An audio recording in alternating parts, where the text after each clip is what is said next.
All right, Giants fans, get fired up. They listed Jaxson Dart as QB2 and Jameis Winston as QB3 on their unofficial Week 1 depth chart heading into the Commanders game. So let's talk Giants quarterbacks with our NFL writer for the Post, Ryan Dunleavy. Ryan, got a little PTSD here when it comes to quarterbacks. Anytime I see breaking news attached to a Giants quarterback, you get a little worried there. But the fan base is behind this kid. So was this breaking news to you when the unofficial depth chart came out, or is this just something that you've kind of anticipated since you've watched Dart's progression since he got here back in the spring? Well, I was clicking refresh on my email, Brandon, because I wanted to know what they were going to do today with this step chart. And honestly, I thought they'd do the chalky thing. I thought they'd keep it. Jameis Winston is two. That's how they listed it in the preseason, even though Jaxson Dart took almost all the number two reps. As a veteran sign of respect, they had Jameis listed as two. So I thought they'd do that. Maybe I thought they'd do the thing where they list them as or, like they did at cornerback, where they list Jaxson Dart or Jameis Winston as QB2. But for them to go straight QB2, I know it's unofficial, but you know that the people who put this out, the PR staff, they run it by Dayball to make sure that it's okay. And for them to give Darth the nod as too, I mean, I think it lines up with what I saw in training camp, but I'm still surprised they did that. If nothing else, than for competitive advantages to let Washington know that Dart's number two, and therefore you have to at least anticipate there could be a Dart package on Sunday. Yeah, we'll kind of ask questions to Brian Dable tomorrow when he speaks before practice. You know, everybody's going to be grilling him about this unofficial depth chart. But let's sit and because when we think about Jaxson Dart's progression, I talk to people all the time. I'm like, I did not think this kid was going to shine this fast. So since he's looked so good so fast, has he changed your timeline on when you think we could possibly see him take over as QB1? Yeah, look, as you know, I do a lot of Jets and Giants. Sam Darnold didn't look this good in the preseason of his rookie year. Zach Wilson certainly didn't. Daniel Jones got off to a hot start, but then after year one, he never looked this good in the preseason. So he certainly changed my timeline.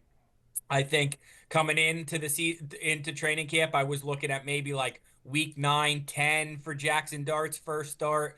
Not that I didn't think he could play before then, but like for his first start. Now, I mean, the Giants better win games early, or Russell Wilson better win games earlier.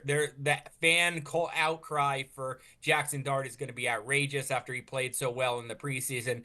Yeah, it's changed my timeline. I think he could play in one of the first two games or both of the first two games off the bench in a package. We saw Brian Daboll do that to him where he throws him into series like in the red zone during practice. If not, if they're 0-2, there will be calls for him to start week 3 or week 4. So if they're 1-1, they'll keep him at bay. Maybe you're talking week 5 against the Saints is a soft landing spot. But certainly the timeline has been moved up, and I think with this unofficial depth chart today, you see that it's not just fans and media who are crying for Jaxson Dart to be QB2. It's Brian Daboll too. He knows his quarterback is ready or close to being ready, and he's comfortable with him one snap away from the field. Yeah, they've thrown a lot at this kid and they've kind of been unapologetic about it. And he's kind of aced every single test that they've kind of thrown at him. And he just continues to get better. That's what you hear everyone within the building say. He just keeps getting 1% better. So, what's kind of impressed you the most about Jaxson Dart? Like, what areas of his game has he showed you QB1 energy? I'll say two areas that come to mind. Number one, well, three actually.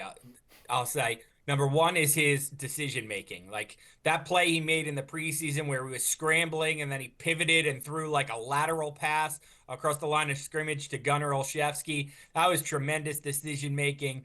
He seems to know where he's going through his reads. He seems to know where he's going with the ball. He's not forcing it. The number two area would be aggressiveness. That's what's been missing from the Giants offense under Daniel Jones, who was hesitant to throw the ball downfield ever since Pat Shurmur left. Jaxson Dart is not hesitant to push it down the field. And then number three is the moxie. And that's really what's been missing around this team. I don't even know if Russell Wilson has moxie. Russell Wilson has confidence, but Jaxson Dart has a moxie about him that I think is contagious, that I think all the best quarterbacks have. So I think there is confidence level that if he's in the game, he expects to do well, and he's not out there trying to manage the game or make mistakes. If you told Jaxson Dart, we just need you to, manage our defense to a win, I think he'd be insulted. Like, he thinks he's out there to make plays to win the game. He wants to be the reason teammates get better, not that they're winning in spite of him. So those are the three areas. Now, look, he's going to go through up and downs, and you're going to see some how he handles adversity, right? Because that's the big thing we're seeing. Like, even with the Yankees and Anthony Volpe, he's lost confidence. So how does Jaxson Dart hit his come back from his first adversity? But so far, it's been all trending up. And to me, there's no reason why you should be the one stopping that by making him QB3. He's earned QB2. All right, Ryan Dunleavy, thanks for hopping on with us, man. Thanks, Brandon.